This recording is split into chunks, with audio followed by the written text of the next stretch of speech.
Hey everyone, it's CptAuro bringing you a competitive breakdown of the new Mega Pokemon brought into Pokémon Champions. We're expecting Pokémon Champions on the 8th of April. We've now got a confirmed release date, which is fantastic.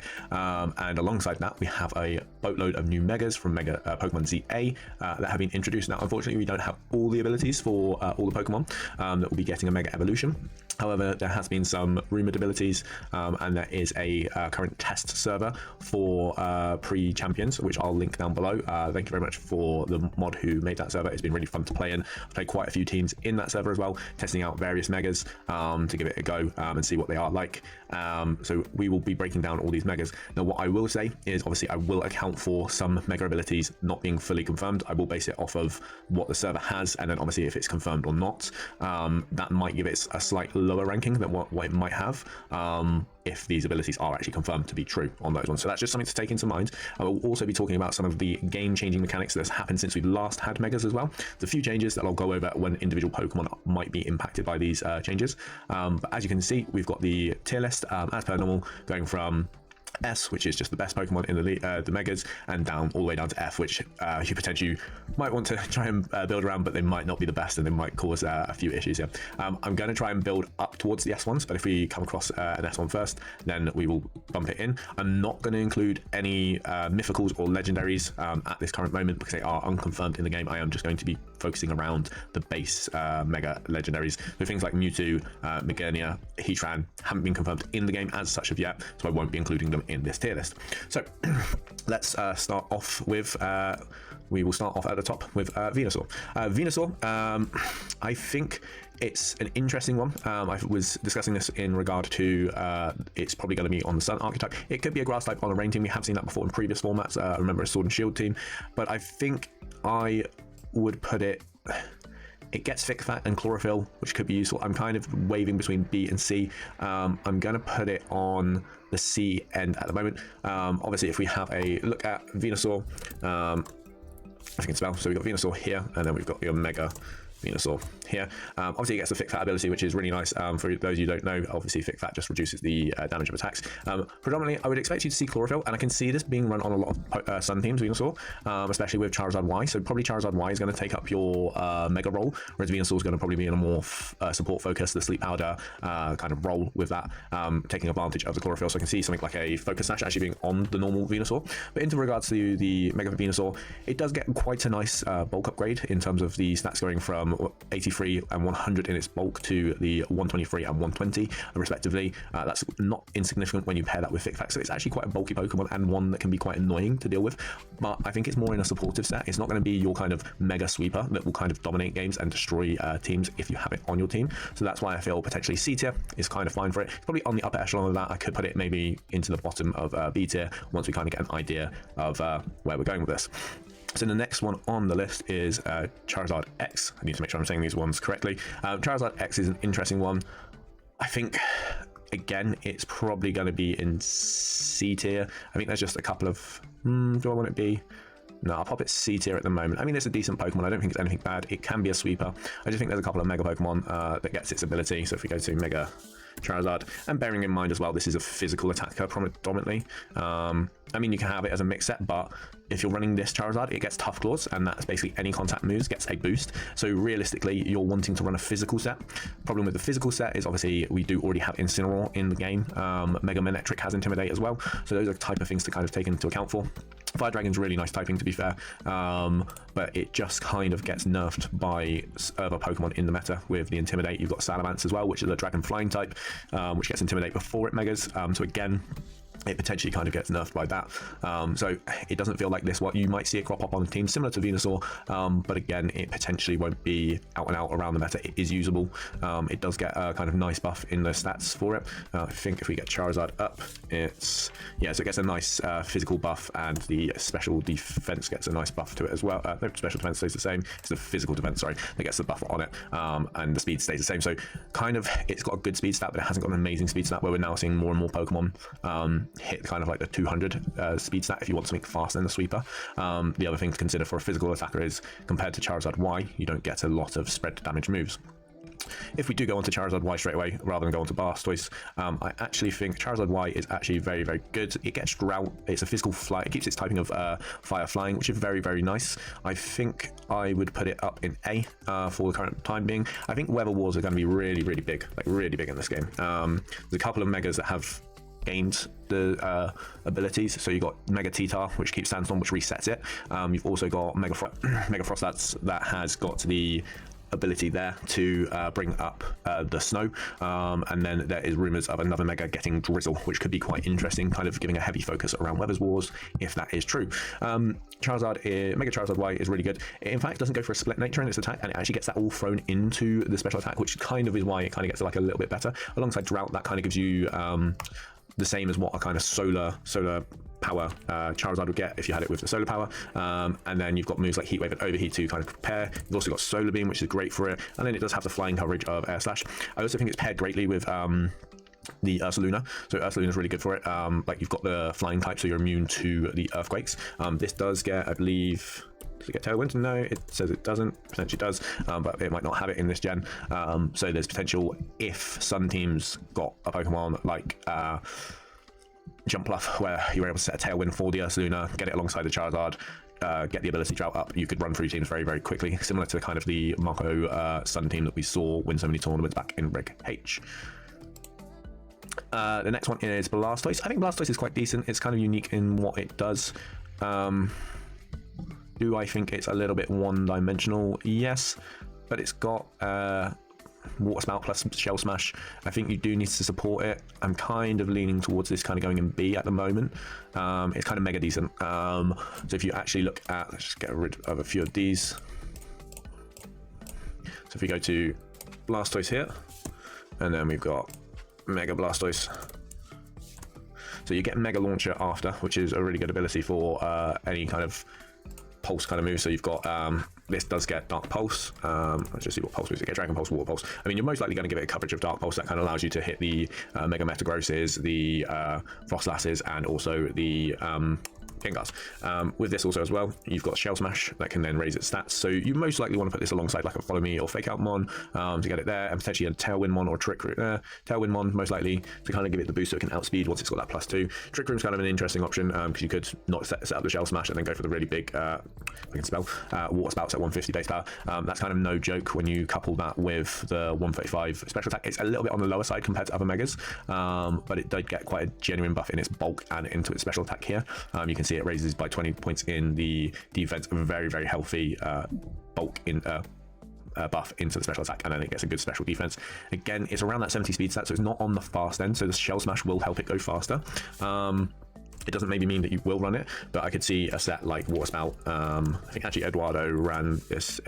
Eduardo Cunha ran this on his stream the other day, so this is potentially why it's fresh in my mind. But something like that would be something that I would see happening for Blastoise on this team. Mega Beedrill. Mega Beedrill is what I would define as a glass cannon. It's really fast, really hits hard, got adaptability, everything like that. However, if you are talking about using this as a Mega, I think you've got to think about the opportunity cost. You're using Mega Beedrill, which looks like it should be really good in a Mega format where there are other Pokemon that are better. And I would, for that, I would probably put this in probably D tier. I'm not going to put it in F tier. It's got, I can see someone using it and maybe just using it as a glass cannon to kind of shoot away things. But you've got to remember, you're basically putting a Beedrill on your team, which isn't the best of Pokemon at the best of times.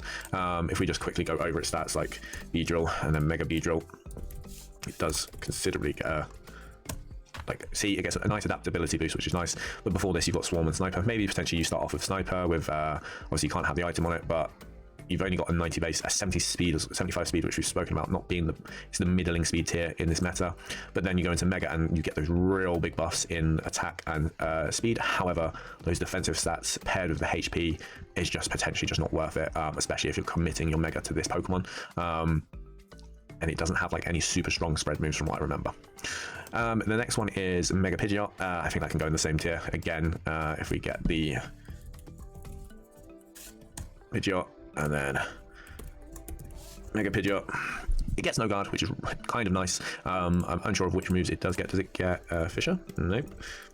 potentially any moves that basically shouldn't have a miss chance will not miss. But again, you're playing with Pidgeot to start off with. I can see someone trying to get this to work. Again, it's got okay stats. The speed is very, very good for it, but it doesn't get a huge buff in any kind of the stats that matter, and it becomes more of a special attacker rather than being a physical attacker, which is what a predominant toolkit beforehand is. You do see that sometimes with some of the megas where they're predominantly physical without the mega, and then with a mega it becomes a special attacker, which is kind of a bit of a pain, but can be useful because obviously Intimidate is running around the place. Next one is Clefable. Clefable is one of the newer megas on the list. It's been rumored one to have Misty Surge, which I didn't think was going to be great because Mega Clefable gets Flying type as its secondary typing, so it's a fairy flying type because you can see those big wings. The second rumored ability was Magic Bounce, and I actually thought Magic Bounce was actually really useful because predominantly what you want to use Clefable for is a redirection Pokemon. So another ability that would have been really useful is it getting Friendguard back. If you don't know, its base form Clefairy gets Friendguard, which is used predominantly on a lot of teams, especially across Scarlet and Violet, where we saw like Calyrex paired with a Clefairy. They would redirect Astral Barrage or set up, and it made it really hard and tough to beat through. I think Magic Bounce is kind of interesting for it. If it does get it, I don't think it will be amazing, but I don't think it's a disappointment. I think it goes into C tier because of this. But it's because of the unconfirmed ability, it's on the lower end and it could be shifted back down into Mega Disappointment. If we look into Clefable, we can pull up, let's get rid of these guys because we're going to go into a few others. So if you go Clefable, overall, kind of like milling stats, you probably on the normal one want to run Unaware. That will give you a good dozo counter. You could still run this Pokemon as well as a non-mega, and this is something I'm taking into account of while I'm thinking of these megas as well. You're more than likely going to run this as normal because when it picks up that flying typing, it does pick up a lot of considerable weaknesses as well. So that's another thing that could be an issue. It does say this is Cute Charm, so that's another ability it could get at Mega, but I think that's just a game showdown showing its basic ability as the Mega ability. But it does get a considerable bulk upgrade in the special defensive department and the physical. Speed stays the same, and then its special attack is quite nice. It does have access to Moonblast, which is probably the best stab fairy typing that you could ask for your fairy to have. So it's not in a bad position. I think if it gets Magic Bounce, it could be very, very interesting for particular teams. Next one, Alakazam. This kind of fits into that description of a glass cannon. The thing holding me back putting Mega Alakazam into a higher tier, because it could be mega decent, I think. It's got a good special attack stat. I might put it in B tier. I'll put it in B tier for now. It's got a good special attack stat if we bring it up. So Alakazam into Mega. So it doesn't have the best of ability in Trace. Let's just say that now. Here you're probably going to want to be either Magic Guard or Inner Focus, depending on what set you want to run. But the big toolkit thing that we were kind of seeing an upgrade in, and it previously, and a lot of the Psychic type Megas that didn't have it, was Expanding Force. It does get it, or it will get it if they allow it, because we don't know if they're going to update certain movesets. However, we don't have Indeedee, male or female, confirmed in the list. Now, there is potentially a workaround if one of the new Megas does get the ability that we think it does get. But again, running them alongside each other would mean that you share weaknesses, especially into Kingambit. It does get a very, very significant high special attack and high speed as well, which does make it kind of good. The special defense is good as well. It does get a buff on there, but you can see how its stats kind of shoot up in terms of it. It gets a small bulk upgrade in defense, but it is still kind of, you could take it out with the right Pokemon. Kingambit being in this meta and Incineroar being in this meta kind of makes me worried for pure psychic types in a sense. So I wouldn't put it any higher than B, depending on what it could get on there. So I'd put it there, but I could potentially see myself lowering it later on. Victory Bell, we don't have a ability confirmed for this as of yet, but I can't see it being anything other than a D tier. Currently the rumored ability is Chlorophyll, which is what it gets when it isn't Mega. Can't spell Victory Bell. You're going to spot this a lot. So yeah, it gets Chlorophyll. I mean, it gets a nice kind of bit of bulk upgrade and special attack. It weirdly gets some physical attack. I don't get why they do that. I guess it's because it was predominantly a physical attacker, but I would have preferred if they had kind of dropped this into the bulk or into the speed. If it does keep Chlorophyll, it's kind of useful. Another ability I thought it could get is Corrosion as a poison type. That might be interesting, or something along the lines. I just can't see. With a Mega, you usually see a game-breaking ability added, like Salamence with Aerolite, or Gardevoir with Pixelate, or Charizard Y with Drought, or Metagross with Tough Laws. I can't see this getting a game-breaking ability. So that's kind of like where I see that as it. Mega Slowbro. Like one of the coolest designs, I will just say. Like this guy's got this massive shell eating him now. Used to just eat its tail, but now it's eating the thing. I will put it in C. I don't think it's Mega Disappointment. And I will say why. So Slowbro is obviously not too bad. Gets Regenerator. Oblivious, and Own Tempo. I think you could probably want to either run Regenerator or Oblivious. Obviously, Oblivious means you can't get taunted. So if you wanted to get your Trick Room up, you can get your Trick Room up freely. You can set up Calm Minds, which might be really handy. But the good thing about Mega Slowbro is it gets Shell Armor. Shell Armor is kind of cracked, especially if you pair it right with the correct Pokemon. You can see it's got a stupid high special defensive stat, sorry, not special defensive stat, and it's got an okay special attacking stat. So you could pair this along something that will protect it, so like a Follow Me Pokemon, Thinking Sinister, but you would need it to have Calm Mind on it alongside maybe if it allows to keep, because a lot of water types did lose this move, Scold, and again it's probably best Psychic type is that. Again, the problem is how do you get Trick Room set up for it if you're not running Trick Room on it, because its speed stat is at 30, so you're not hitting an overall fast speed. This is a Trick Room Pokemon, and it does take a little second to get going compared to other Trick Room Pokemon that have spread damage, considering like Ursaluna or Torkoal, so those kind of things. So it's not a disappointment and it's not arse, but it's kind of mid on that set and it's probably on the lower end of this tier list. Now we've got the all-time favorite meme of the Pokédex, Mega Starmie.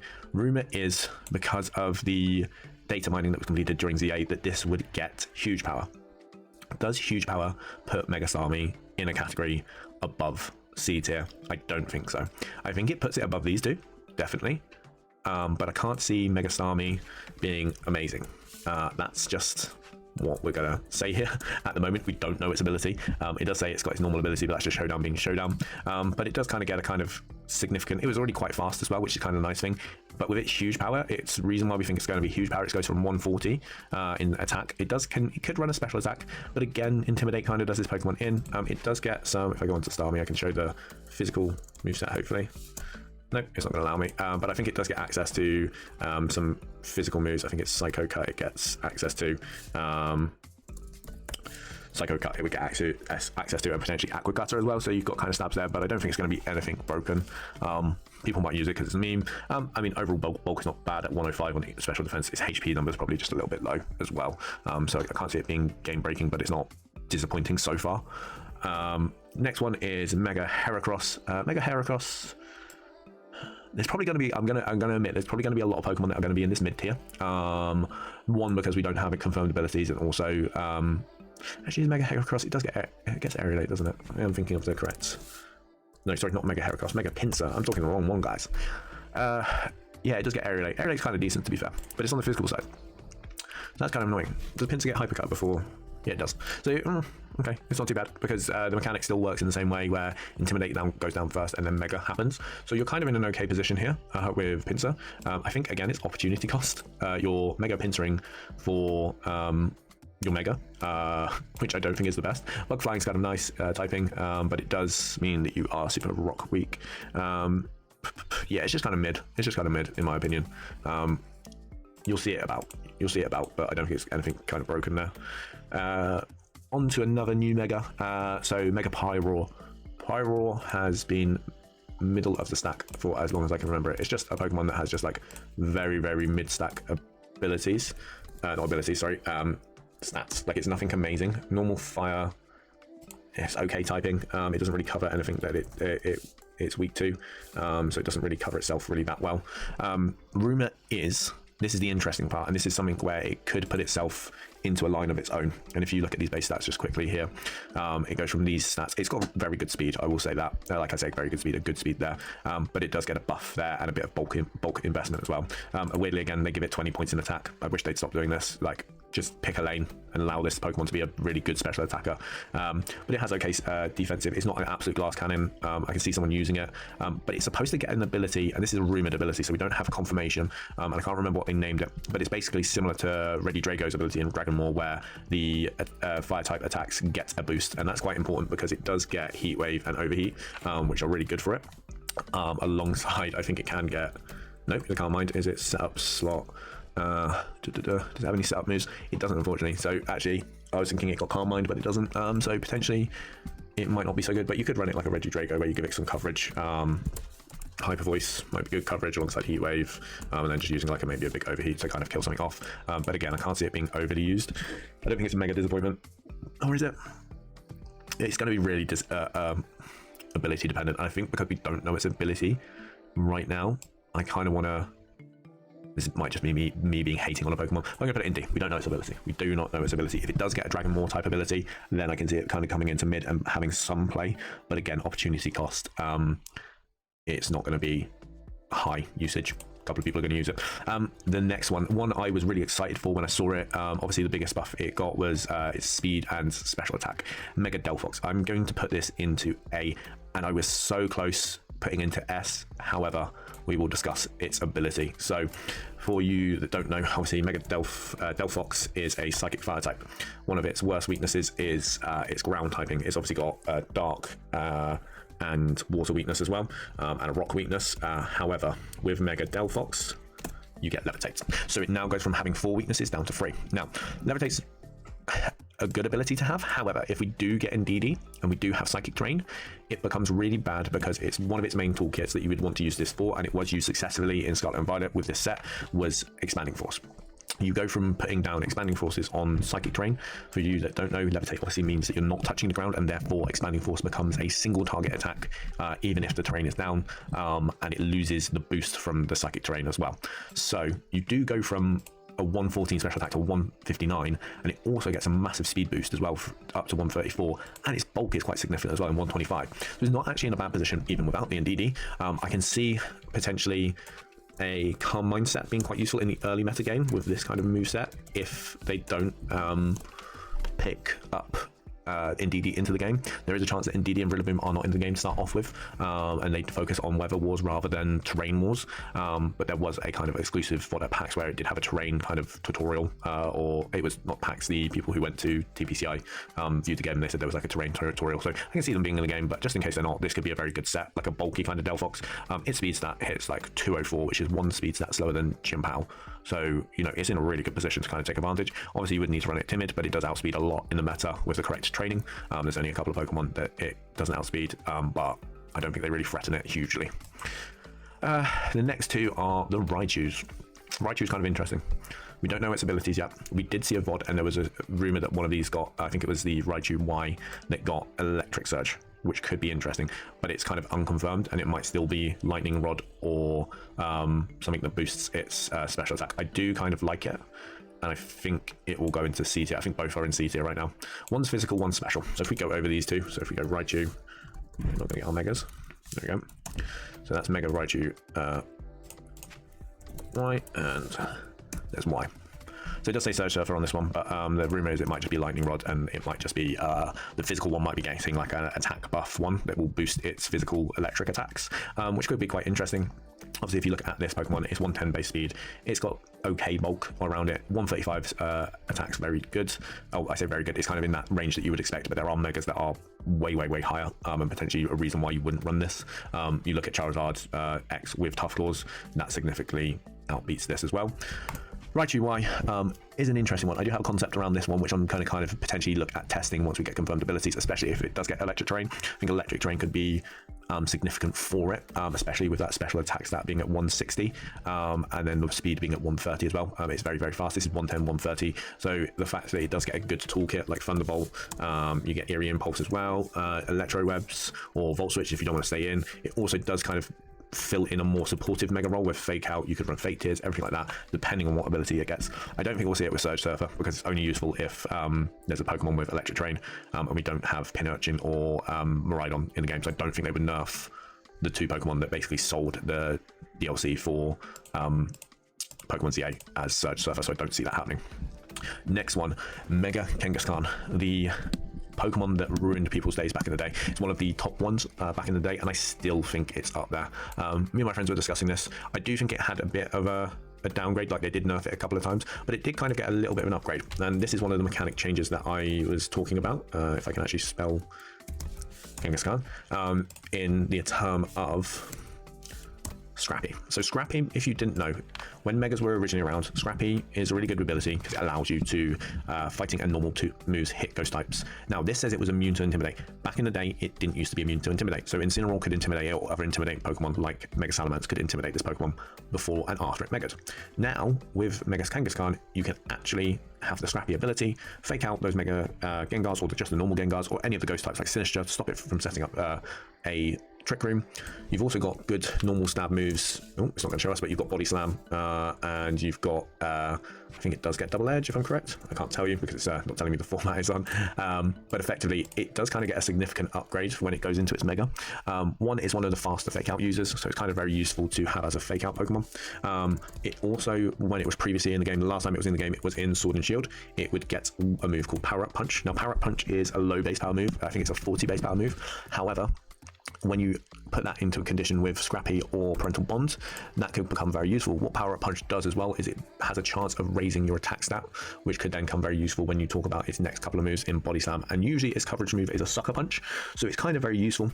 It's really, really on the bulky end, and being a normal typing isn't the worst thing for it. It does mean that it's immune to Ghost typing. However, there are stronger fighting types that have appeared in later titles, such as Sneasler, that do outspeed this. So I said it was one of the faster Fake Out ones, but Sneasler is actually probably faster, and can basically fake out the Kangaskhan. Usually Kangaskhan also are kind of trained on the kind of more bulkier end and more attacking end, so it's not always going to be running the full speed in it. But with this, Kangaskhan is still S tier. I think Parental Bond's just really busted. I've played it against it a couple of times on the Showdown server, and a friend is using it, and he's just like, it is amazing, and he's enjoying reusing it again since he last used it during the Mega format. Our next Pokemon, Mega Gyarados. I'm going to position this in A tier. It kind of gets a really nice upgrade, so you can go from being an Intimidate Mon, and usually these Mega Gyaradoses have Dragon Dance on them. And then what they will usually do is have Waterfall and then Crunch for the stab, right? Because normal Gyarados doesn't get any flying coverage, which is terrible for it. So it doesn't really get any good flying coverage. It would be nice if they gave it like a slight buff to give it a flying physical attacker.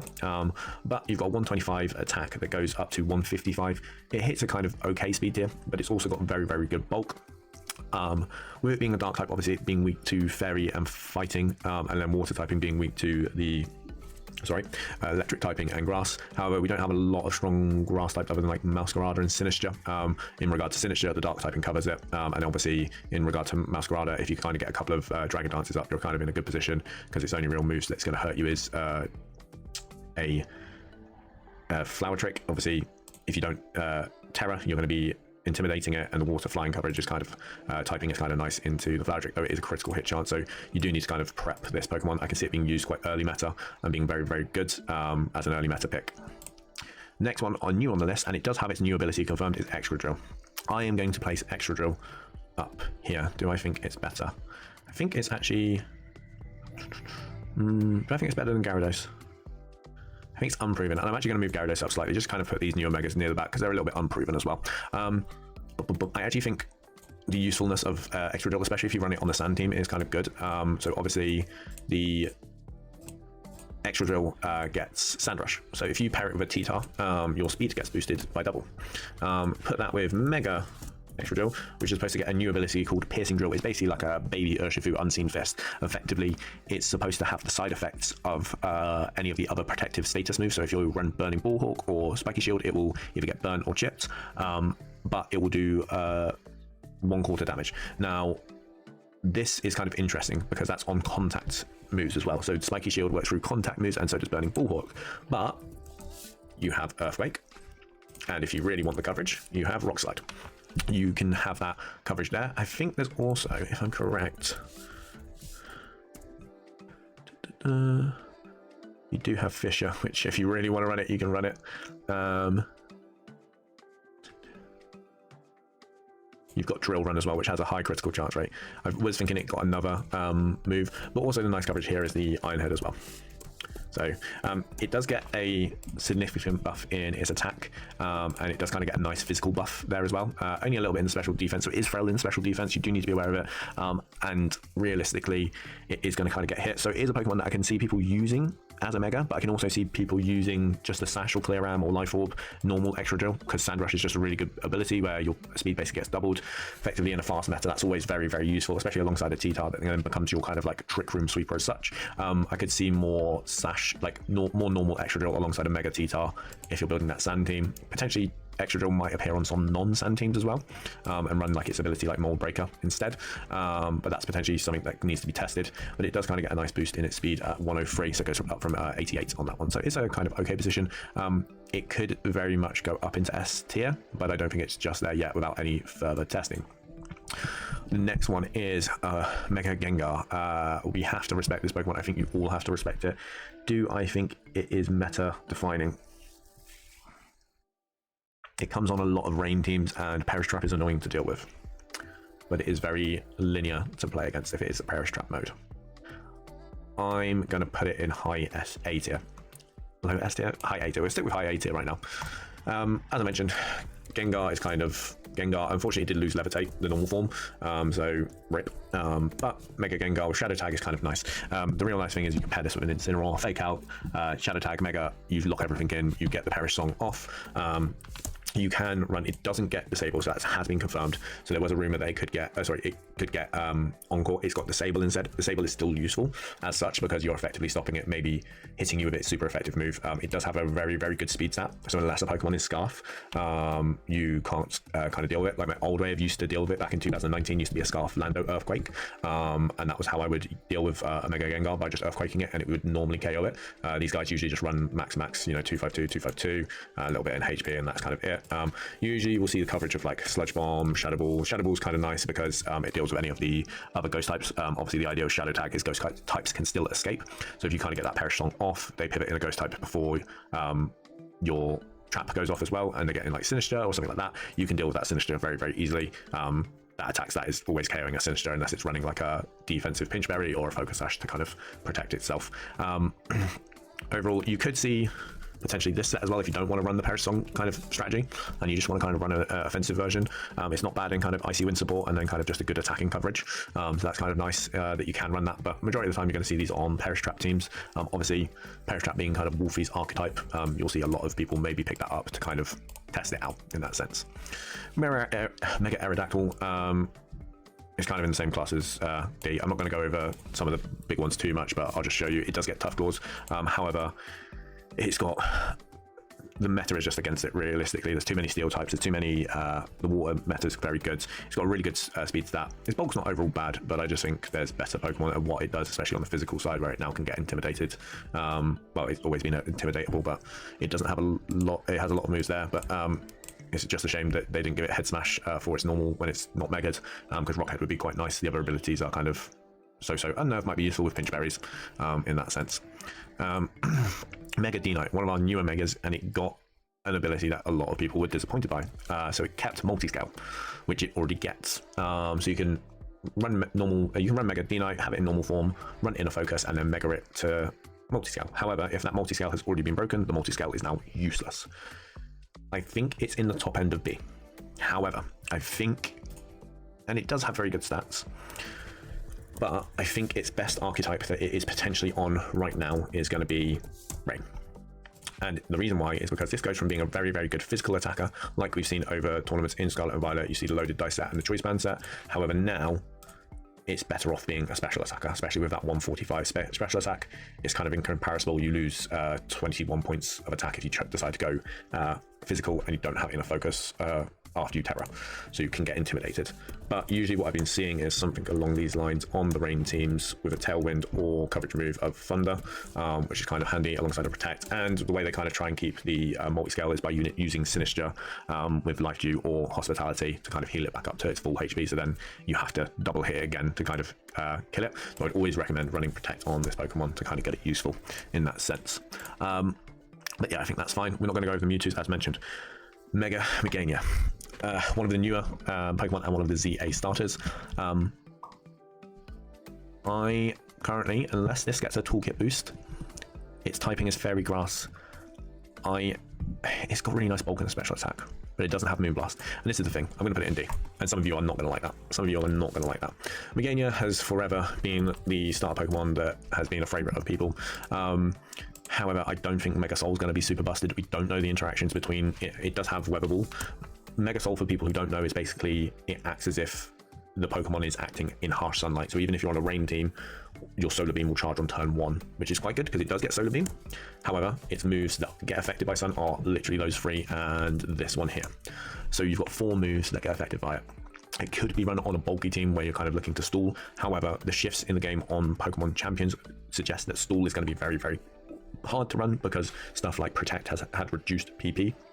So it's gone from 12 PP to 8 PP now, so you've got less Protect chances. And in a normal game of Pokemon, there is a 100% chance that you might have clicked Protect 8 times, and having 12 was so much better. But now having only 8 is going to be really, really difficult for you to kind of cost value look to play a stall team unless the team's very strong. Still not, I'm not saying stall is not viable. I think all archetypes are kind of viable at this moment, but it would be very hard to kind of justify using this as a stall Pokemon. I think what could really benefit for it is if it does get Moonblast. It currently doesn't get it. Its best fairy type attack is, yeah, it doesn't even get an attack, it gets Charm.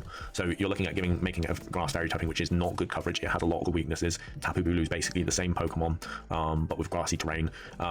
And that didn't see a huge amount of success. So I just can't see Mega Meganium seeing a huge amount of success, despite its defensive stats being in a very, very good position. And its special attack, it doesn't even get growth, I don't think. Yeah, if it got growth, I would maybe up it a tier. But at the moment, I can't see it being, it's kind of disappointing in my opinion. Mega Feraligatr on the other end. It gets Dragonized. Water Dragon has been a really successful previous format. Effectively, any Water Dragon has basically won a regional championship at one point or another. I think I want to put it up and see. I think the problem for Feraligatr is, I'm glad they've got the lid shut down on Feraligatr. That's the way it should be. Is it's got really good attack, decent bulk, decent typing. The speed is a little bit slow. So it can't take advantage of the speed. Its best normal type attack is Double Edge, and the reason why I mentioned normal type is Dragonize is like Aerialate. Basically any normal type attacks, or Pixelate, sorry. Any normal type attack turns into a Dragon typing, which is really useful. You can run this and then hit ghost types. You've also got Body Slam, yep, you've got Body Slam, and you've also got Facade. So if you're worried about getting burned, there's a lot of Will-O-Wisp around in the meta, you could run Facade. But then I don't think it even it doesn't get Wave Crash. So Liquidation is its best water type attack, and because it's so slow, you're potentially going to want to run Aqua Jet. Does it get Aqua Jet? Yeah, it does. Aqua Jet has coverage. Potentially you could run, it does get Dragon Dance, so you're raising its attack and speed. But potentially you might want to have a supportive Pokemon that does like coaching shenanigans. So Sneasler or something alongside that. I don't think it's in the worst position, but again, it's not a disappointment, but it's not high on the list over this way. Mega Ampharos. I'm kind of going to put this into Dragon Electric. Is it going to be the first one in here? I'm going to put it, there's a couple of Pokemon. No, yeah, I think it goes in here. I'm like looking at it going, yeah, no, it can't. Like, why are you running this? Why are you running this? I mean, its special attack stat is kind of insane. Dragon Electric, but again, like, it could be in C tier. But its speed stat's just not, the speed stat's not there for it to kind of make most of use of it. You need to get Trick Room up, and I think there are better Trick Room sweepers if you're going to do this kind of mega. Steelix. Again, why are you running this? Yeah, I think there's just a couple. I'll go over them quickly. I'm not going to dive into them in depth, but there's a couple where I'm just like, I don't know why you're running this if you're using it as a mega. Get Sand Force as its mega ability. And its defense stat is insane. You get Body Press? No. So it doesn't even use its defense stat in like a productive way. So yeah, I just can't justify using that any higher. Sizzle, kind of useful. Probably mid. Might speed up on a couple of these as well. So if we just go into Mega Sizzle. Kind of mid. It's got good attack, good defense, technician, so you can still run the bullet kind of punch stuff. You've got like low moves, which is kind of good. It's just its speed stat doesn't change, does it? It gets a little buff, doesn't it? Yeah, it gets like a little 10-point buff on it, which is okay for it, but it's mainly in its attack and defensive stats that it kind of really benefits. It's not bad typing. Steel Bug's always a good typing, so yeah, kind of mid on that one. Heracross. I'm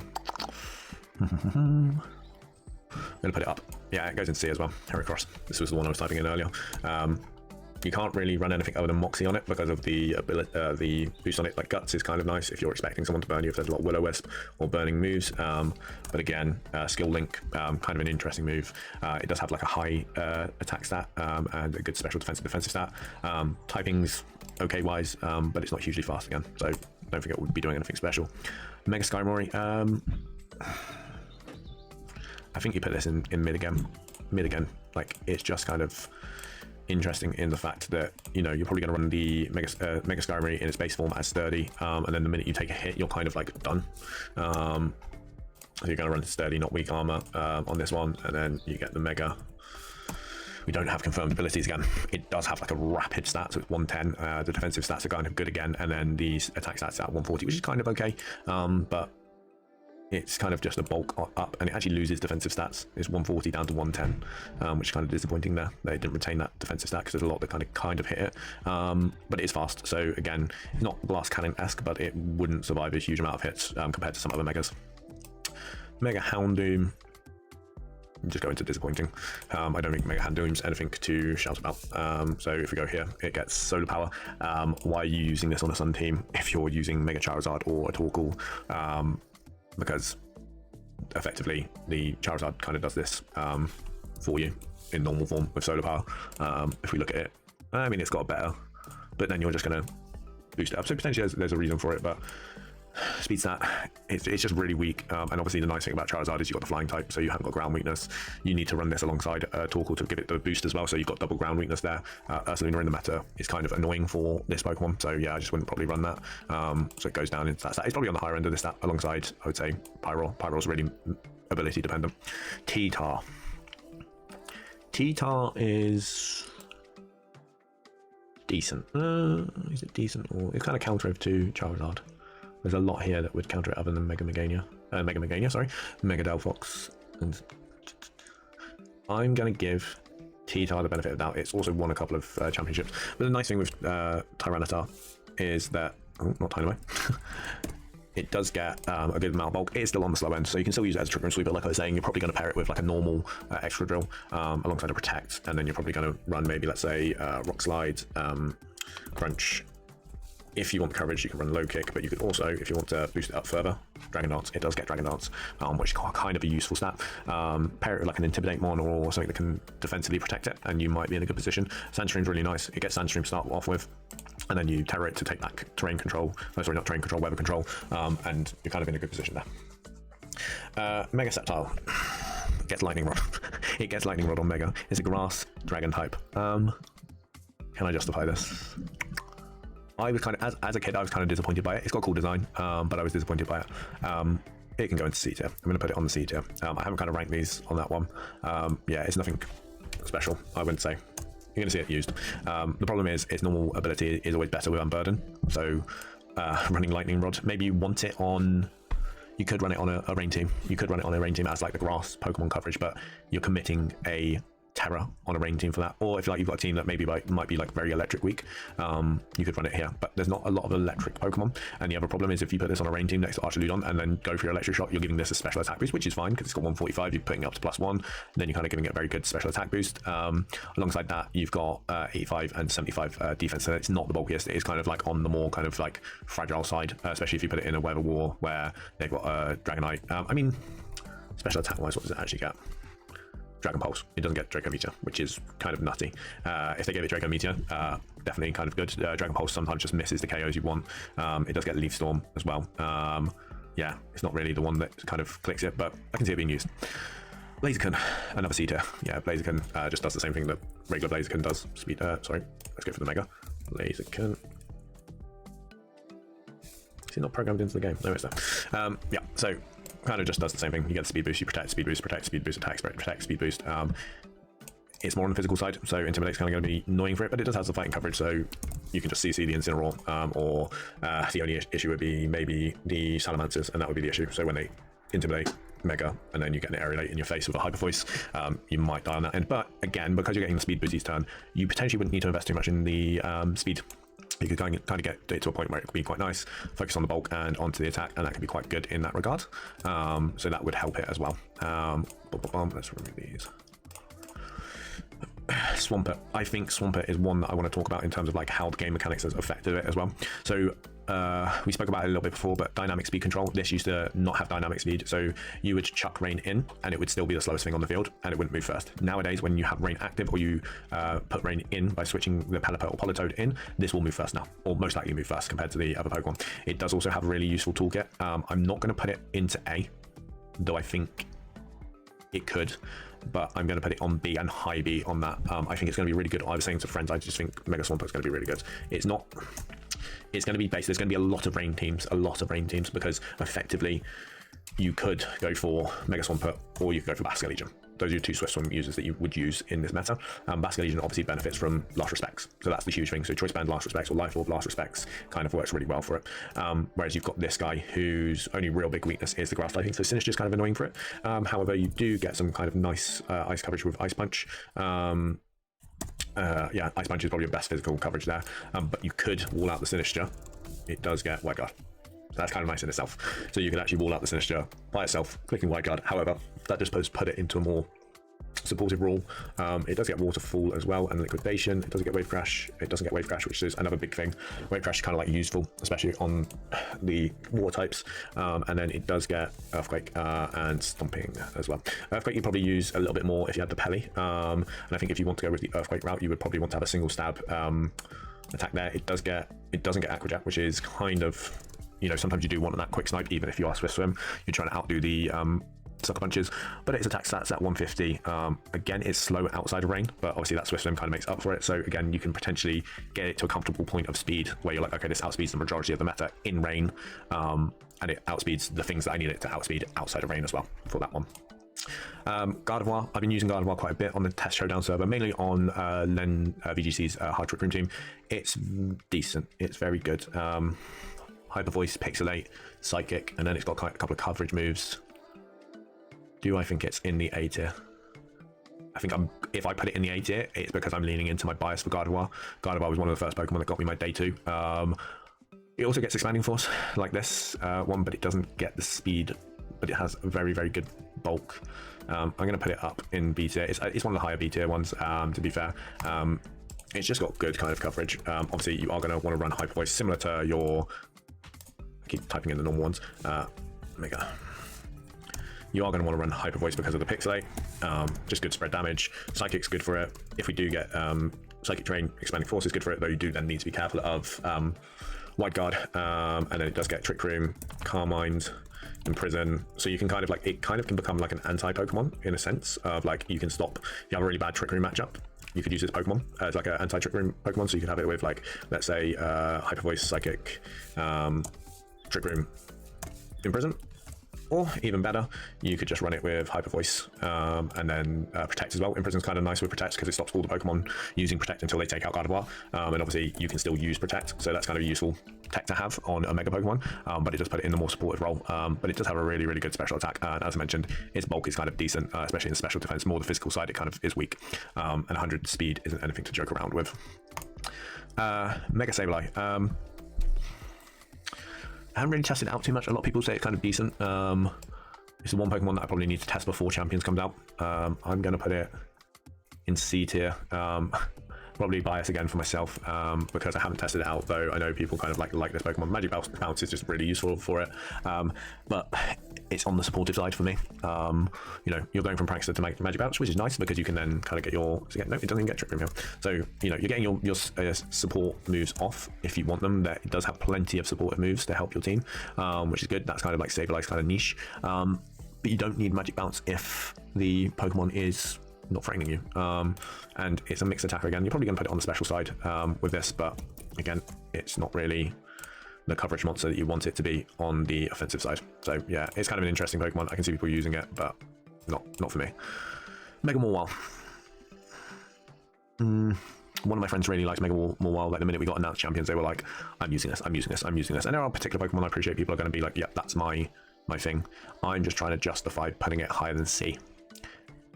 And I'm looking at some of the Pokemon in C, and I'm like, if I put this higher than C, I should be putting some of the Pokemon in this thing higher than C. It does get huge power. No. Yeah. It gets huge... Intimidate, isn't it? It's Intimidate, I think. I think I was messing up... Gets huge power, yeah. So you go from Hyper Guard into huge power, which is kind of like very, very good into that form. Huge power is kind of good. But... your set is literally that or Sword Stance over the Sucker Punch. Really horrible. basing your stab attack off this potential chance to miss. Play rough historically is really annoying. Steel Fairy typing is better. I'm gonna be nice. I'm gonna put this up. I'm gonna put it up. I'm gonna say beta. Yep, we made a decision. It's gonna be beta. But I just don't really like the fact that I'm gonna rely on play rough. I'm gonna be nice to my friend and put it up into beta. But it potentially is on like the real low end. Am I gonna be nice? No. I put it back down. I was just like looking at Venusaur and Raichu and this stuff. I'm going to put it back down. It's on the high end of C tier, but it just can't go into beta. It cannot go into beta. Like this thing just destroys it after a little while. Make sure we make that clear. Mega Aggron. Yeah, kind of disappointing. Filter's kind of nice, but like it's hugely bulky. But again, I don't think it's going to be designed for this meta. People are going to find a way to work it. People will find a way to work it. Mega Aggron. You know, huge defensive stat. Does it get body press? No, but it does drop its rock typing, which is kind of nice, but it's just pure steel now. It's not really hugely fast. I don't think it's going to be a Trick Room Sweeper, if I'm honest, so on the disappointing end. Mega Machamp. Pure power. Fighting psychic coverage. Kind of mid. Yeah, it's not really anything special. Pure power is really nice for it. Obviously, it just kind of gives its boost in the attack. The 100 speed is kind of good, and it's kind of got okay defensive stats, so that's kind of it in a nutshell. Is mid. Mega Manectric is decent. Lightning Rod into Intimidate, so it kind of functions similar to CptAuro in that function, except for you're going from Lightning Rod to Intimidate. It is ground weak, but it does have a cool design. Manectric was like one of my favorite Hoenn Pokemon. I would always have it in the team, but you go from Lightning Rod into Intimidate, so it's kind of useful for those particular matchups, but again, it has a huge speed, huge special attack. There's potentially some lines where you could like Electro Shot to boost its attack on the first turn and then get the Intimidate on the second turn, but that's like very, very rare lines that you would find, very hard lines to pull off in the game. Yeah, it's more of a glass cannon. It's probably on the low end of this. It's not disappointing, but it's not amazing. Sharpedo. Yeah, you go there. I don't think I've ever seen someone use Mega Sharpedo. It does get Strong Draw.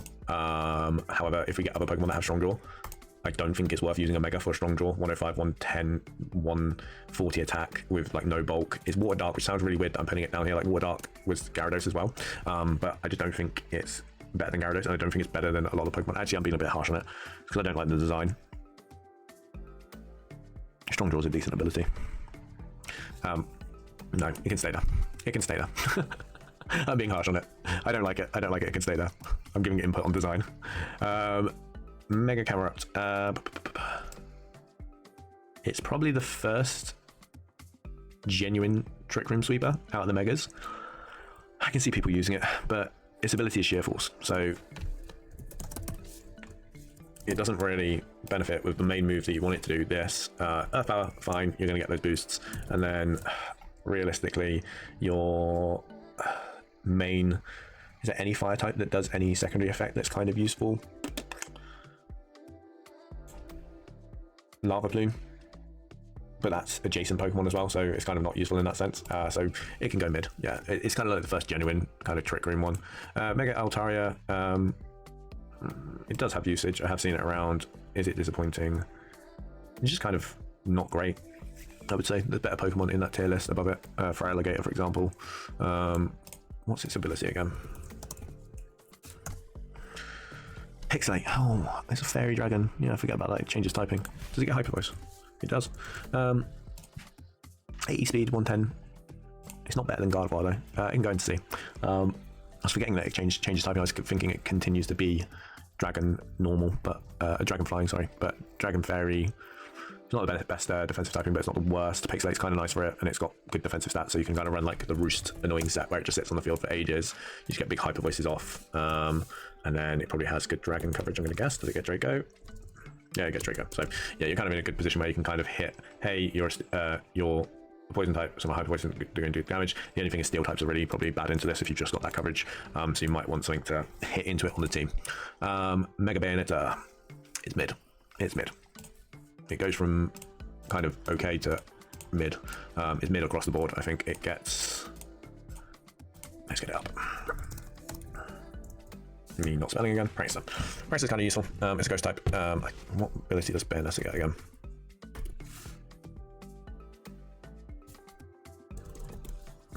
Curse Body, yes, Omnia Frisk. So Frisk is kind of useful, maybe for a best of one ladder tool, but then again, cost value, you're tricking. 165 attack's not bad, but it's probably relying on Poltergeist as its best ghost type physical attack. Yeah, Shadow Claw, high crit chance. So you got like probably your best attacks, Poltergeist, Shadow Sneak, along those lines, because it's Prankster as well. You kind of want to use its Prankster moves. You could Prankster Destiny Bond, that'd be quite funny. But yeah, just things like Prankster Taunt, Prankster Nasty Plot. I mean, you wouldn't even want to use Prankster Nasty Plot. Pain Split Prankster, that could be useful. Again, it's another Imprison one that could be useful to be just really annoying for your opponent. Encore Prankster, that's always useful as well. So there's use for the Prankster kind of side of it, but I can't see it being hugely used, but it's mid on that time. Chimecho, a Pokemon that we do not know anything about currently, other than it being Steel Psychic and its base stats. Chimecho, there we go. Decent bulking, okay special attack. I just don't know what it's going to do if it doesn't get Levitate. Yeah, like it is a weird one where it's a Pokemon you look at and it kind of goes, yeah, I think it's kind of disappointing. Yeah, I wouldn't put anything above that. Absol, I think both Absols are kind of mid.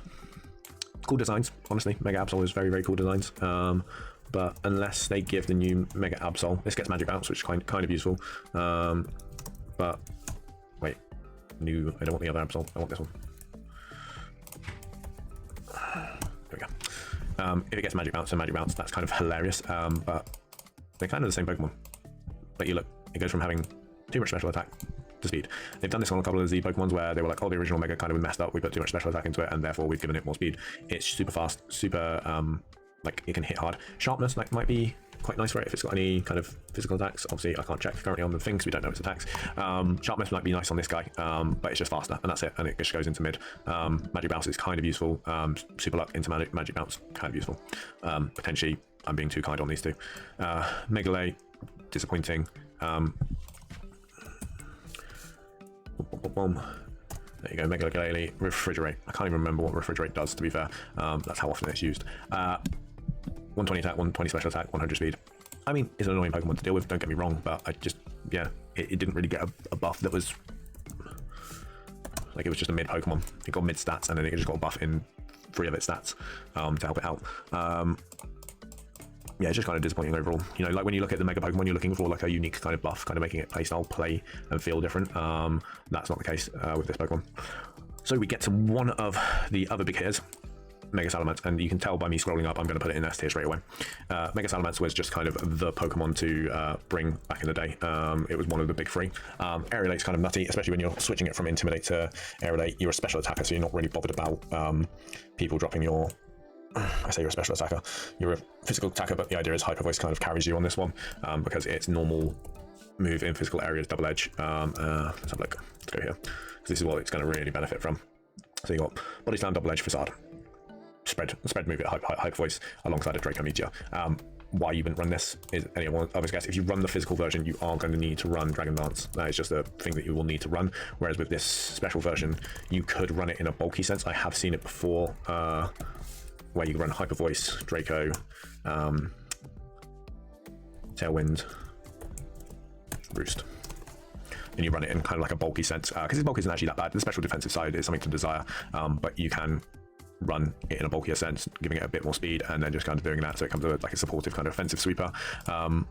Not a supportive offensive sweeper, a supportive offensive mon that supports the whole team and stays on the field and kind of annoying. That obviously has to be paired with like other Intimidate mon, stuff that can lower stats on the other Pokemon, especially something that can deal with the Fairy typing, which we are going to deal with next with our next pick, Mega Metagross. And I have some concerns over this Pokemon. I used it back in the 2019 VGC meta game on Showdown. It was really good. I got over top 100 with it. It was really, really good. And I was really excited for it to come back. It was the first one I touched, used, and the team, and this might be controversial, I don't think I can put it in S tier. I don't think I can put it in S tier, and it's based off of opportunity cost. I mean, I think early meta, it's A tier. And I'm going to say this now, and I'm going to justify why. Yes, it gets Heavy Slam. Yes, it gets Psychic Fangs, and yes, it gets Stomping Tantrum to deal with the Incineroars. Tough Claws is a great ability. I think it's actually one of the better Tough Claws Pokemon in the meta. But if you are using this on such teams as Rain, why are you not using Archaludon? I think Archaludon is one of the best Steel types in the current meta that we have. You can run it in varied ways. You don't need to run it on a Rain team. You can run it on the Power Herb team alongside like a Whimsicott with Fake Tears. That will just destroy and obliterate teams if positioned correctly. I think Mega Metagross is really good, and I am inching it towards S, but I think early game meta, Mega Metagross, in terms of the meta, is better in regards to a balance meta. And once people figure out the balance archetype team, I think this Pokemon will just explode again. I think it will be into the S tier, but early meta, and this is what I'm considering, it's A tier right now, and it's on the upper echelon. It's like the distance between Metagross and Diesel is like there is a gap, but it's the distance between these two guys and Metagross. I can see these guys doing better early on, and Metagross kind of being close. You'll see it in a lot of teams, but I can't put it S tier for myself right yet. I know that's probably controversial. People are going to be like, what is he on about? It's had an upgrade to its toolkit with Heavy Slam, Tough Claws, all this stuff. But I did see a Sinister lift the Heavy Slam the other day, and I was like, oh, I was like, that's not even bulky, because I spoke to the guy afterwards. So yeah, I won't break that down one too hard. Okay, we're going over those legendaries.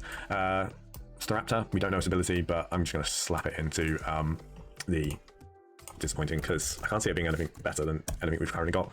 Intimidate, Fighting Flying, not normal flying, but normally it's just this. Normally our Staraptors are just doing this. We're scarfing it, we're throwing at our opponent and killing it straight away. You are not wanting to Mega to get your speed stat up to 110 when you can just run the Staraptor here, run the Intimidate or Reckless, and then just run it with a Scarf. You've got 10 points different. The Scarf makes up that 10 points difference on the final gambit. You know, and you're not going to use this as your predominant flying type. Like, I can't see someone using this as a predominant flying type. So it just goes into mega disappointing for me.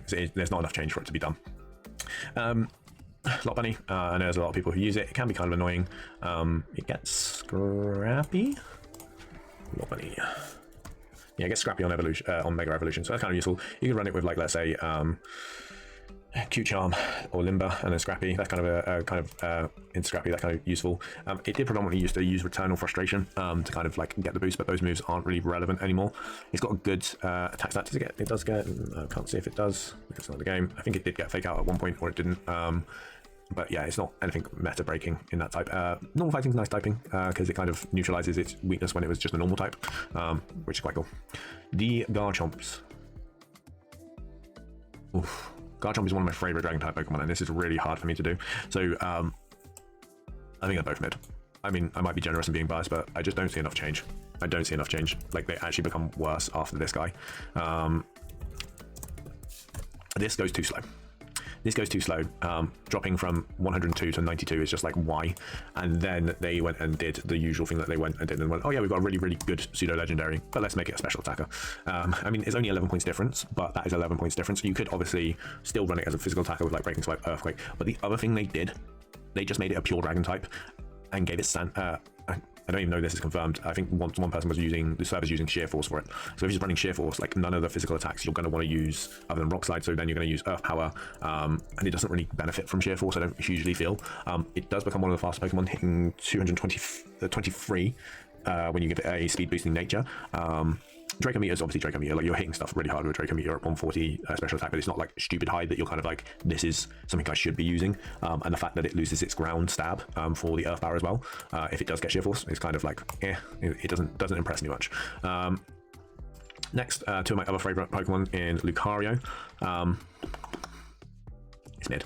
It's mid. I can't even defend these. I hate that I've had to place two of my favorite Pokemon into mid tier. I mean, the good thing, and I will mention this now with the Mega Lucario, is obviously Mega Lucario has the same buff that Kangaskhan does in terms of Scrappy. It goes from Inner Focus to Adaptability. Now, Adaptability obviously is a really good ability where you get the boost on any kind of type damage. So you get the boost from the attacks, and then, sorry, I'm just typing up the other Lucario as well. But it's okay special speed wise. It's again gone for a mix set, and Lucario predominantly was always mixed, but I feel like again when they megaed it, they should have gone, okay, we're going to make it either physical or special, which is what they've done with Mega Lucario instead.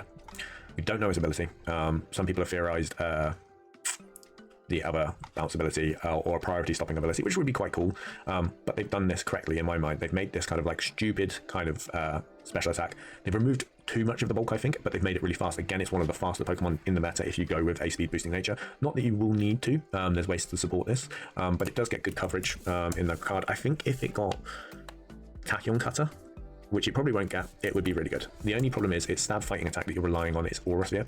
You don't need to worry about accuracy drops, but you could also give it Dark Pulse and then Protect, or you could give it those two attacks and Calm Mind. I just think Dark Pulse is nice coverage, especially where you're going to see a lot of Gengar early on. So potentially once the meta heads towards a more balanced purview, you could start running Calm Mind set to give it kind of a little bit more bulk and have something else on the team to kind of deal with it.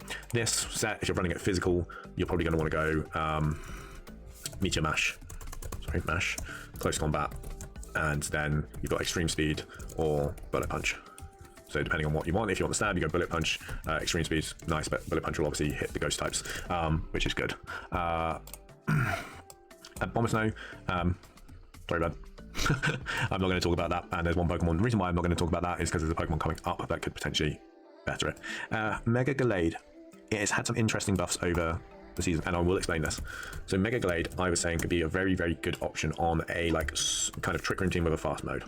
Not a Tail Room team. I'm not saying Tail Room. I'm saying a Trick Room team with a fast mode at the end. So you either sweep early and get your Trick Room set up midway through the game, or you sweep late with this Pokemon. You wouldn't run Steadfast. You would run its newer ability, Sharpness. Sharpness is basically effectively, if you get intimidated, giving you the same attack stat as you would with the other two abilities. Now, the nice thing that happens with Gallade here is you can Mega and get inner focus, so your attack stat effectively stays the same. However, you would need to time this. It's the reverse of what happens for Lucario, where you go from being inner focus to adaptability, you're going from sharpness to Gallade. So if you get intimidated in this form, the stat does carry across, so you need to be aware of that. But Gallade has nice kind of coverage moves. It does have Trick Room itself as well, and then you've got Psycho Cut and Sacred Sword, which is the big benefit for Sacred Sword. Sacred Sword is really good, and also this can outspeed an Archaludon, and the 165 attack is really good. It's a little bit mild on the defensive side, but it's still in a good position to take it out, and obviously Sacred Sword's good into the Incineroars as well. But yeah, sharpness is obviously a benefit to itself as well, but you will be covering the Glade height, so you can't add like a crit scope, anything like that. And it's not bad speed at its base form either. 80 base speed is kind of average across the meta. Mega Frostlass, one of the new ones, and we know it's got Snow Warning. I always get those abilities mixed up. I am going to bump this straight into A tier, and from performances currently, I'm going to put it there. It's probably one of the better new ones in the A tier, and I'll explain why. So the only reason why I'm not going to give it any higher, one, its base form just isn't very useful. You're going to want to Terror this straight off the bat, because your main move is Blizzard. Blizzard is 100% accurate, and obviously you are setting up Snow Warning, so you can then Aurora Veil as well. However, the Aurora Veil, because it doesn't have the light rate, only lasts 4 turns, so you don't have that benefit of having it last very long, but it does work on quite a few balance teams. I know Joe and Justin Pang put out a team where it looked really good, and I did use that team, and it was really solid on that team because of the other supportive pieces around it. It does make it really nice. It obviously also allows your team to get rid of the weather effects. I will just say, do not expect Frostlass to live any special fire type moves. It will live a Flare Blitz from an Incineroar, but because of the defense boost from the snow on an ice type, but it will not live any of the fire type moves on any of the other attacks from, like, let's say Torkoal or anything like that. It will just go straight down. I have done that a couple of times with Lens team. The Torkoal just heat waves, hits, and it just kind of goes down off that turn. So that is something to be aware of, but I think it's a very good supportive piece. I think this is majority of the time going to be the set you see. Again, it might do like a Gengar where it drops the Aurora Veil, let's say if it has a 9 tails on team and goes with the Icy Wind. The speed stat is 120, so it's in a good position. Having to scroll down a little bit now to get down here. Again, I'm going to ignore Heatran and Darkrai. Emboar. Mega disappointed. It might see some use, but it's just not. It lost. I think it was Reckless it got for its contact moves. But now it's got Mold Breaker, and the main thing that you would want to hit with a fire type with Mold Breaker is Heatran, and Heatran's not in the game yet. And also you have this. You have Close Combat. That's going to KO. As long as you're not intimidated, that is going to KO most Heatrans. You know, obviously Mega Heatran's a different question. We don't know the kind of bulk on it. We know the stats for it. We haven't counted for it. We haven't seen it yet. But that is going to KO normal Heatran. 100%. 100%. So it's not really worth running Mega Emboar. It could be a Trick Room Sweeper, but it's not the best Trick Room Sweeper. The only benefit Mold Breaker has, and Moxie Boosted mentioned this in his video, was Earthquake into Road Jumps, which are all around, and potentially they're getting Parting Shot. That's an exciting one. Mega Ordino, I'm not going to go over this. It's always been there. It's always going to be there. It will stay there. Mega Scolipede, we don't know its ability. If it gets speed boost, it could be interesting, because Scolipede can't spell Mega anymore. It does get a good defense and a special defense boost, so it could be interesting if it does get speed boost, which it does have that base form. However, it is quite slow, so it will take a couple of turns for it to kind of get up to run, and for that reason I'm going to put it into D tier to start off with. Mega Scrafty, it's an interesting one. I don't know why you're picking Scrafty over Incineroar. 2, it could be a Trick Room fake out one. That's there. Like if you want to have the fighting plus dark type coverage, the 135 special defense and the attack is not bad, but you again are intimidatable. It does have good move coverage, and it does get coaching, so that could be kind of useful in a sense for Trick Room teams. Again, it's going to be really just ability dependent, but I think I'm more interested in it than Scolipede and Emboar, so I'm not going to put it in Disappoint. I'm going to put it in C tier. Electros. It's always kind of annoying Pokemon to deal with. Let's put it in C tier. I don't think it has anything kind of special yet. We haven't got the ability on it. A lot of these new megas you might notice that I put into C tier. Again, it probably needs to keep levitate. That's the thing, unless it gets like a new ability where it's levitate, but we haven't had anything confirmed, and the home update has happened, so that's most likely where we were going to see a new ability, unless they're not going to let us use this until another regulation. There is a chance that we don't get all access to all megas, but this is kind of where it's at. Good attack, special attack bulked up, defense stats stayed kind of similar, so it's not really something that I would expect to see. It's kind of mid. Chandelure, this could be interesting. This could be an interesting Pokemon. Yeah, Mega Chandelure could be very interesting in terms of a new one. It does get a stupidly high special attack, and its defense gets a nice tune up as well. It's not in a bad speed tier, and it does get, I believe, Trick Room. So you could potentially run this fast, could run this slow. You've got Heat Wave, you've got Shadow Ball, and does it get any setup moves for itself? It gets Calm Mind. So that could be kind of interesting for it. Ability-wise, if it loses Flash Fire, could be a problem. Could be a problem. So this could drop very quickly. Again, a lot of these new ones are really ability dependent. Mega Golurk, it just looks absolutely awesome. No Guard Fisher. If it keeps no Guard, some people might try it. But Golurk's always been disappointing, so I'm not going to change that. I think there are better Pokemon. Yeah, it says Iron Fist there, but No Guard is so much better because you have access to this move, and that is just dumb. You do have access to it, despite it saying illegal. 159, and the defenses are good, but it is a Trick Room Sweeper. So you've got to have a surefire way of getting your Trick Room up, and that's always the case. Chestnut, I'm going to put you in B. Chestnut is one of the megas that I was kind of like, it's already good as a Pokemon. Getting a mega form of it is already kind of, depending on its base stats, was going to be nutty. So it's kind of one of those Pokemon where if you put it all together, you've got a Body Press. Its best stab attack is Wood Hammer. Body Press. You've got Wide Guard. You've got Leech Seed. And you've got Spiky Shield, which makes it really useful. Like the Leech Seed kind of Spiky Shield combo is really kind of cool. It does suffer by being slower than base form Chestnut, so there's that as well. It will have access to Grassy Glide if we do have Rillaboom as well, which is kind of nice. I think it does get also Bulk Up, so you could run like a physically Bulk Up set where you just kind of get this. You've got Jurassic Train, that's what's giving you your leech, kind of your heal back, and then you've got the Spike Shield. You might want a Wide Guard user on it, but I feel if you run this in rain, then you're counterproductive if they have a flying type and they've got Hurricane on that. Like, this is potentially dying. I think you're probably going to want to have, you don't need to put too much into defense. You're probably going to need to put it into HP and special defense if you're going to run this alongside attack. Again, it's so slow that you can't really run it. It potentially could be a Trick Room Sweeper, an annoying Trick Room Sweeper on it. Greninja. It became a glass. It basically stayed the same. Effectively, it's mid. Is it mid? Yeah, it's mid. It's mid. Effectively, and Moxie did bring this up in his video, so I'm kind of stealing information from him as well. But if you run this, sorry about that, guys. If you run Greninja with a Life Orb, you are effectively getting near enough the same effect as the Mega Greninja with not Battle Bond, with the protein. I think if they had given this Battle Bond, that would have made a lot of people stand up and pay attention to this. But it's just not the same. Yeah, so I think that's just kind of a mid-tier Pokemon, kind of similar. Yeah, it's just mid, probably on the lower end. I don't know if we're going to get this Flower Letter in, so that's kind of interesting. This is one that could be very, very, very, very dangerous. I'm going to put it in B tier for the moment, and I am going to explain why it could be very dangerous. Mega Meowstic. Now, I thought it would be really funny if Mega Meowstic... Where is it?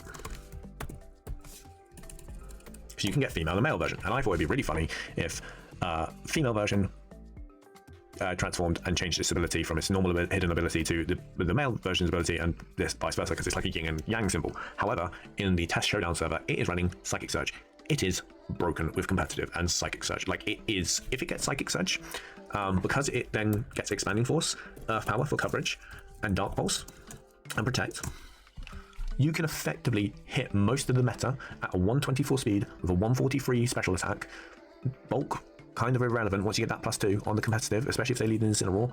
You're kind of hitting the majority of this top echelon of Pokemon, other than the dark types, in a really, really good way. And the other thing that you can then position next to this Meowstic, which deals with all those dark types, is this guy. Not that guy, this guy. Unburden, Psychic Seed. CC, bye-bye Gyarados, bye-bye Tita. They are not getting away with anything. So you are in a real good position in terms of, like, if this does get Psychic Surge as its secret ability, or its mega ability, it will shoot straight from B, all I would imagine, up to S. Like, it's just stupid. Every time I play against it, it's one that I have to kind of think about in that test server, because you know they're going to most likely lead the Sneasler plus the Meowstic, and the Sneasler sometimes carries Fake Out itself, so it's not, the Meowstic's not forced into the Terra. But the majority of the time they just do Terra and kind of get away with the most crazier stuff. Malamar, everyone's best friend, is unfortunately everyone's, I think it's disappointing. Everyone's disappointed best friend. I don't think it really gets a like huge buff. There was a rumor that it could get an ability that's insta sets up Trick Room, but that's kind of broken, especially if you just Mega into it. It does get a buff, so potentially if it keeps contrary, it could go into mid tier. Maybe I'm being harsh. What speed stat is it normally? 73, so does it get like a slight tweak up on the speed? Maybe I'm being harsh. Electros is up there, so let's put this into C tier. I'm being harsh on that. Yeah. Mega Barbanacle. We're not even going to really discuss this. Yeah, I don't think anyone's going to use this. It's yeah, I don't need to discuss that. Next two ones are going to be kind of interesting in terms of ability. So you've got Mega Duralgia. I think it's C tier, and I'm going to do these two together. Mega Halucha. I think it could be C tier as well. The reason why I say this is, again, ability dependent. I don't see the reason why Mega you would ever want to lose adaptability off this Pokemon. It does kind of get a really nice defense and special defense bulk boost up, which is actually really nice and kind of indicates to me that they kind of want to keep adaptability for it. So it's going to be a really good Pokemon where you can kind of just run like Sludge Wave, Sludge Bomb, Hydro, Draco. Like, you're going to get a good kind of boost off of it. So I don't see any reason. Lucha on the other end is a Pokemon that typically runs Unburden. Problem with Mega is you're holding the Mega Stone. You can't run Unburden. Effectively, that stops you. I think the really cool one for this to get would be Defiant. Give it Defiant. This would make this useful. Fighting, Flying's okay typing. Its speed is 118, so it's not in the bad speed echelon kind of area. It doesn't break down anything hugely, but again, it needs to be Defiant for it to really, really work, I think, unless they give it like another decent ability. But I just see this being Defiant. It needs to be Defiant. Like, in my head, I'm like, it needs to be Defiant, because it just makes it useful. Next two, let's go Crab. I think it's going to be mid, and I'm going to give a bit of a controversial one, I think, because I know this has probably been lower ranked on people's tier list, but I'm going to go Glycopod B tier, and there's a reason behind that. So we quickly go over the Crab. Mega Crab, Hypercolor, big attack stat, big defense stat, big special defense stat, really slow. You need to get Trick Room up. I think there's better cost-effective Trick Room Pokemon, Ursaluna and Torkoal. Obviously, this does underspeed quite a lot of the other Trick Room setters, so you do get quite a lot of benefit from that. And its attack stat is huge. If it keeps Hypercolor where it can't get intimidated, it's really good. I don't think Iron Fist or Iron Point are good for it. Maybe Defiant, again, like a lot of fighting type Pokemon, you could see Defiant or other physical type attackers. The other one, Glycopod. So if we go to Mega Glycopod, Steel Bug is just really, really good. Steel Bug is really good. Excadrill, who's a world champion, has it. Obviously, this gets emergency exit. So there's a big question around the ability it gets, but I'm not too worried about the ability it gets. If it gets Tough Claws, which is what it's rumored to get, it will be really good. Reason being, it's 150, 175 defense, and 120 speed. It gets really good water type attacks, which I won't show, of course, because it's not in the game, but it gets really good water type attacks like Liquidation, U-Turn, First Impression. Me smelling today. Now, the one that would be really interesting in upgrade its toolkit is if it got Body Press. Often enough, Pokemon Company don't like giving high defensive stat Pokemon Body Press. We saw this with Zamazenta and Sword and Shield. They eventually came around to it in Scarlet and Violet. I think if this got Body Press, it would be really useful because it does get Iron Defense as well. I think just Iron Defense Body Press pairing is really good, and then you could run something like Liquidation or like a Leech Seed, not Leech Seed, sorry, Leech Life onto this, and it would make it really good. It is really bulky and really, really annoying to deal with. Another really good ability, which is running on the server at the moment, is Regenerator. That would change the kind of set you would run. If it doesn't get Regenerator, then Iron Defense Body Press would be a nice tune-up for it. The next couple I'm going to go over is going to be Drampa and Phalanx. Phalanx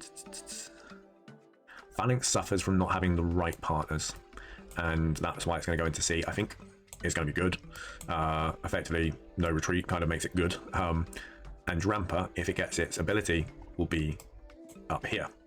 So let's go over Phalanx first. Phalanx, obviously everyone knows it, Defiant, and then no retreat, you get those +1 boosts and everything. If you do that and you get a Mega, the only worry is getting hit by a special attack. Now, that's why I said it doesn't have the right partners, because Clefairy, which we know is not in the game because they're not going to give us any base form Pokemon, they're only introducing final evolution Pokemon, Pikachu being the only base form Pokemon that's going to be introduced into the game. But +1 on all these stats kind of make it ridiculously strong, especially behind a Clefairy that can redirect any fairy attacks that kind of want to hit into it. It also has good coverage with Iron Head, CC, Knockoff, So you can run this no retreat, which all stats raise up, but you can't effectively escape. So you're trapped in, basically, they have to KO you. So you could build a team, supportive team around this, where your Mega is just going to go no retreat, and I'm just going to sweep, sweep, sweep, sweep, and just the other Pokemon not there to support. So you've got like a Sinister, a Mousehold, anything that kind of redirects for you into a good position while this gets set up and just kind of goes. The other one was Drampa. So Mega Drampa is rumored to be getting Drizzle. This was the other weather Pokemon that I was speaking about. Now, the only problem for Drampa, and I say this is a problem, is what ability you give it to start off with. Now, Amoonguss isn't in the meta, so you're probably not going to give it Sapsiver. Cloud9's kind of useful because it gives you a double anti-Weathermon if it does get Drizzle. But Berserker's kind of the interesting one. Berserker alongside something that could heal this, could make this 160 special attack very, very threatening because it's got a normal type Hyper Voice. It does get Hyper Voice, and then it also gets Draco Meteor, which makes it very interesting. Alongside that, it does get a few setup moves as well for the Drampa. Berserker is really interesting in terms of like just stacking the attack. However, again, this does need to be a Trick Room on, but with Drizzle, you do kind of want to run it on rain teams. So it's in this kind of confounding position where it would be really good if it gets Drizzle, because you could run the opposite to Torkoal hard Trick Room teams. You could run a hard Trick Room rain team now, or a rain team with a Trick Room mode with this Drampa, but it's all down to what that looks like. And obviously the normal typing isn't that good into a lot of the fighting types that are running around in the meta. They're all quite strong fighting types compared to previous generations where they're all decent fighting types but not strong enough to sometimes pick up the KOs that it needed to. It does have a high defense stat, but potentially, you know, a stronger fighting type like an adaptability Lucario could take it out. We are going to go Scovillain. Scovillain has never made a day 2. Its ability is a new one. It's basically burn on contact, or burn any attacking move. We don't know whether that's a chance or it's just permanent, like if you attack this. But you're committing a Mega to do Scovillain stuff, and I just don't see it. Why again, the opportunity cost? You're talking about a Mega Scovillain over a Mega Delphox, or even if the magic bounce is true on Clefable, Clefable is so much better than the Scovillain, I think. Like, Scovillain has interesting aspects. You could go from Moody into your Mega, but the problem is they went from 65 to 65 special defense and defense stat to go for, I think it's like 75 and 75, and that was the issue. Oh, 85, so you get a 20 tune-up. It's not enough. It's one of those Pokemons where you could go, I'm happy with it having a lower speed stat, because effectively it's going to be my Rage Powdermon, right? And I'm just going to run it with Overheat. Perfect. And it's going to have a secondary move like Leech Seed, or it's going to have, let's have a look, it's going to have Will-O-Wisp, or it's going to have Helping Hand, or even better, Spicy Extract. So you've got Pokemon there to do stuff for you, but the base stats for it to play what I would imagine its role should have been was a more defensive, supportive Pokemon, where you could run the normal one with Moody, get a decent boost if you're lucky, and then Mega it. And then it becomes this kind of tank. And now, potentially, that's what they've accounted for. People running Scovillain, Moody, protect first turn. You get a good defense boost stat, so you get your special defense boost stat, whatever it is, or a special attack boost. You Mega, you get this contact-based burn off of everything, and then you overheat the Pokemon, and it dies, right? Or you Rage Powder, you live really well. Potentially, if you're thinking of then it being more defensive, Leech Seed would be the correct move for it. Overheat, Leech Seed, Rage Powder. Does it get Spiky Shield? I don't think it does. Spiky Shield would have been really good for this, actually, I think, as a defensive Pokemon, but Protect is fine. But it's just not there. It's not in that position to kind of run the meta away as a defensive Mega Pokemon, unfortunately. And that kind of sees why it's lower down there. Mega Gamora. It's kind of mid. It's kind of mid. I mean, it's up there. It could be really good. It's got the stats. It's up here. It's up here. It's not down on the bottom. It's not near disappointment. It's more like it could be decent. You're dropping the Meteor Beam. Now, not saying that every Glamora needed to run Meteor Beam. We also don't know its ability. Rumored was it was going to be a Levitate, which again does a similar thing for Delphox. It drops one of its 4 weaknesses, becoming 3 weaknesses. So it's kind of in a good position. Its defensive and speed stats aren't terrible. They're not amazing. Its special attack stats its biggest thing, but you can't pair it with its biggest attack, which is Meteor Beam. So you're not getting that +1 boost into your Meteor Beams anymore. So you're most likely, if you're going to run a Mega Gamora, is you're going to need to go for the Power Gem. Power Gem, Mortal Spin, maybe a Sludge Bomb or Earth Power. You know, that's kind of the way I see it with your Spiky Shield, per usual, because you're going to need to have Spiky Shield on this set. But you can either run your Sludge Bomb in here and then your Earth Power. I think Earth Power is really good coverage, so I probably wouldn't drop it. It's just whether you want to run more spins for the toxic damage, or you want to just go, okay, I'm going to go 4 attacks. What status moves does it get? It gets Toxic Spikes. Acid Armor is kind of good. Rock Polish could make it a fast threat, but it doesn't power it up, and that's probably the issue it has, of like the power up made Glamora kind of a threat, especially in those Tailwind teams. But without it, it kind of lowers itself slightly down as a Pokemon. It's nice, it goes from 150, you get a 20 boost on your special attack, which is potentially equivalent to the Mewtwo Beam, but I haven't checked the calcs on that. The last two could be interesting. Mega Tatsu, I'm going to put it in mid. And then Mega Baxcalibur, this thing could very well do the same as Meowstic. Could very well. Rumor at one point was Baxcalibur was going to get like an Intrepid Sword kind of boost. But the rumor is now it's going to be Thermal Exchange, which I don't think is the worst thing. Thermal Exchange is good. Anytime it gets hit by a fire type attack, it gets a raised level boost. It does still get damage, which isn't great for itself because it's a neutral hitting attack. But it does have very good moveset in terms of like Glaive Rush, Icicle Crash, Ice Shard, Icicle Crash. So it's got a good moveset, and then you can protect it, you know. So it's got a good moveset in terms of that. 175 is no joke. Its speed stat is on the slightly slower side, again, for what you would expect of a Sweeper Mega. With Salamence, this can't be a higher pick. You could see this maybe next to Clefable. Clefairy, Sinister, something that would allow it to live. Clefable would probably be best, because then you're kind of like forcing the Mega Salamence into Hyper Voices and not anything there, which would give it then chance if you want to run the setup version of this with the Dragon Dance. With it, but also Ice Shard probably does decent damage into the Mega Salamence. Obviously, because it can't run Clear Amulet, you are going to get intimidated a couple of times if they have the correct team as well. The interesting one, final one on the list, is the Mega Tatsu. You do get 3 forms of the Mega Tatsu, which would suggest that the ability is going to stay as Commander, or the ability is going to change to something where the form of the Tatsu affects your Tatsu, something similar to Moody, where the Tatsu gets the Commander boost instead, in a slower stage, similar to Moody. So you potentially, on this, you're going to need to run Protect, because it's not fast, it's 92. Normally with Tatsugiri, you see it run a Choice Scarf. Now it's a little bit faster than a normal one. You see it either running like safety goggles to stop it getting spoiled after it comes out, but because we haven't got to worry about Sleep Powder spore too much, Choice Scarf is quite good for it, and then it's outspeeding this version of the team. But it's interesting in regard to the boost it gets into its defensive stats, and a little tweak up into its attack stat. It wasn't a bad attack stat Pokemon. You got access to stuff like Draco Meteor, Muddy Water, and Icy Wind for speed control. So it's not in the worst position, but you are running Dondozo, Tatsugiri, so you are locking yourself into 2 Pokemon to run this. It could be interesting to see how this kind of develops. There will be a lot of people that will use the team to develop it, so you will see how it goes on that one. But yes, this is the full list. So with Kang and Salamence currently at the top. As I mentioned, I lowered Metagross a bit because I just haven't been overwhelmed by it in testing. It's still very, very good, but I think Salamence and Kangaskhan kind of take that top spot at the current moment in an early meta.